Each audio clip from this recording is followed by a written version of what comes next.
الحمد لله حمدا كثيرا طيبا مباركا فيه، الصلاة والسلام على محمد رسول الله صلى الله عليه وسلم. قال تعالى في القرآن المجيد الفرقان الحميد: أعوذ بالله من الشيطان الرجيم. ليلة القدر خير من ألف شهر، صدق الله العظيم. محترم معزز ساتھیوں، پیارے بھائیوں، عزیز دوستوں، عزیزوں، رمضان المبارک کا یہ بابرکت مہینہ جس کے 2 عشرے مکمل ہو گئے، تیسرے عشرے میں ہم نے قدم رکھا. الحمدللہ تیسرا عشرہ جو ہر اعتبار سے جس کو اللہ کے نبی علیہ السلام نے وآخرہ عتق من النار فرمایا کہ آخری عشرہ جہنم سے خلاصی کا، جہنم سے چھٹکارا پانے کا ہے. اور اس عشرے کے اندر میرے معزز ساتھیوں 2 عبادتیں بڑی اہم ہیں. ایک عبادت جو لیلۃ القدر کی عبادت ہے، جس کو اللہ تبارک و تعالیٰ نے 1000 مہینوں کی عبادت سے افضل قرار دیا، یعنی کہ اس ایک رات کی عبادت کرنے پر اللہ کے یہاں 1000 مہینوں کی عبادت سے زیادہ اجر و ثواب اللہ نے رکھا. تو میرے معزز ساتھیوں، جو رات 1000 مہینوں سے افضل ہے، اس کے ایک رات کی عبادت 1000 مہینوں کی عبادت سے بہتر ہے، جس کو اللہ نے خیر فرمایا، خیر من الف شہر کہا، یعنی کہ کتنا بہتر ہے وہ اللہ ہی جانتا ہے. 1000 مہینوں سے بہتر ہے، مگر کتنا بہتر ہے وہ صرف اللہ جانتا ہے. تو میرے معزز ساتھیوں، ہمارے لیے کتنی خوش بختی اور خوش نصیبی کی بات ہے کہ ہر سال ایک مرتبہ ہم کو اللہ تبارک و تعالیٰ لیلۃ القدر جیسی مبارک رات عطا فرمایا. اور اس رات کو اگر ہم نے عبادتوں کے ذریعے سے پا لیا تو ہماری خوش بختی اور خوش نصیبی کی کوئی انتہا نہیں. اگر ہم نے خدا نخواستہ، اللہ نہ کرے اگر ہم نے اس مبارک رات کو نہیں پایا تو نہ پانے والا کتنا بد نصیب ہے. اسی لیے میرے معزز ساتھیوں، اللہ کے نبی علیہ السلام نے اس مبارک رات کے تعلق سے فرمایا: تحروا لیلۃ القدر فی الوتر، او کما قال علیہ الصلاۃ والسلام، لیلۃ القدر کو آخری عشرے کے وتر راتوں میں تلاش کرو. وتر راتوں میں سے مراد 21، 23، 25، 27، 29. تو ان راتوں کے اندر ہمیں تلاش کرنے کا حکم اللہ کے نبی علیہ السلام نے ہمیں عطا فرمایا ہے.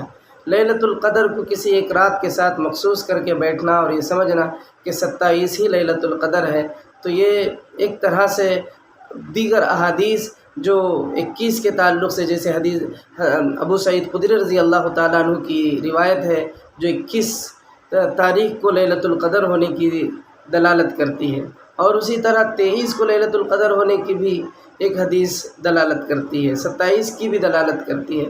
تو اس طرح سے میرے معزز ساتھیوں، صرف کسی ایک رات کو مخصوص کرنا، باقی راتوں کے معاملے میں کوتاہی، سستی کرنا، یہ بہت بری چیز ہے.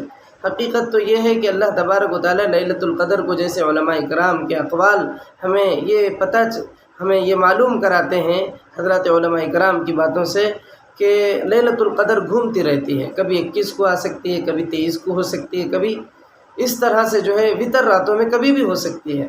ہمارا کام ہے اس مبارک رات کو تلاش کرنا، اس کی عبادتوں کا اہتمام کرنا. میرے معزز ساتھیوں، آج کل دیکھا یہ جا رہا ہے مسلمان بھائیوں میں، چاہے وہ مرد ہو عورتیں ہوں، 27 کو مخصوص کر کے اسی ایک رات کے لیے اپنے آپ کو جو ہے لیلۃ القدر کی رات سمجھ کر کے اسی ایک رات کو عبادتوں میں اپنا وقت لگاتے ہیں. باقی تاخیراتوں کے معاملے میں سستی کرتے ہیں، کوتاہی کرتے ہیں، غفلت کرتے ہیں. یہ بہت بری چیز ہے. اس طرح مسلمانوں کو نہیں کرنا چاہیے، یہ بالکل اچھی بات نہیں ہے. مسلمانوں کو نبی صلی اللہ علیہ وسلم کے طریقۂ کار پر عمل کرنا ہے. آپ علیہ السلام کا معاملہ تو یہ تھا، ایک تو رمضان میں آپ خوب عبادتیں فرماتے تھے، اور اس میں خاص طور پر یہ کہ جب آخری عشرہ ہوتا تو اور بھی زیادہ عبادتوں کے لیے آپ کمر بستہ ہو جاتے تھے. تو میرے معزز ساتھیوں، اللہ تبارک و تعالیٰ ہمیں موقع فراہم کیا ہے لیلۃ القدر پانے کا.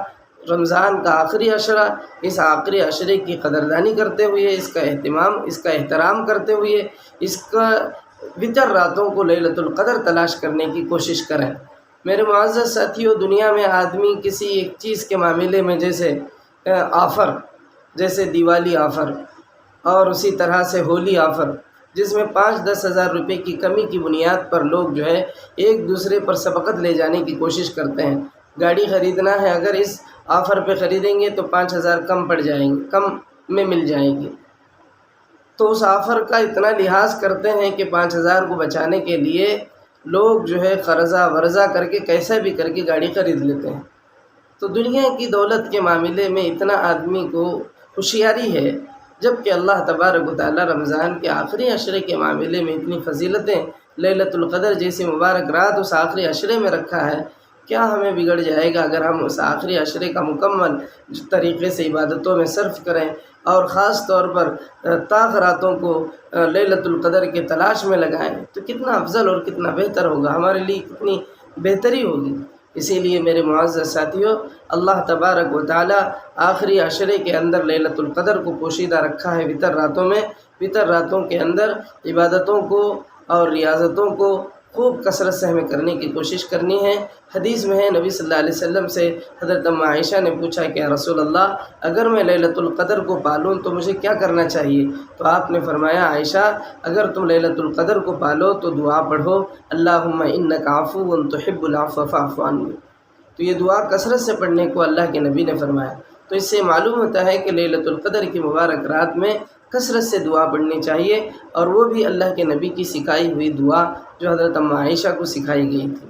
تو یہ دعا کا کثرت سے اہتمام کرنا چاہیے۔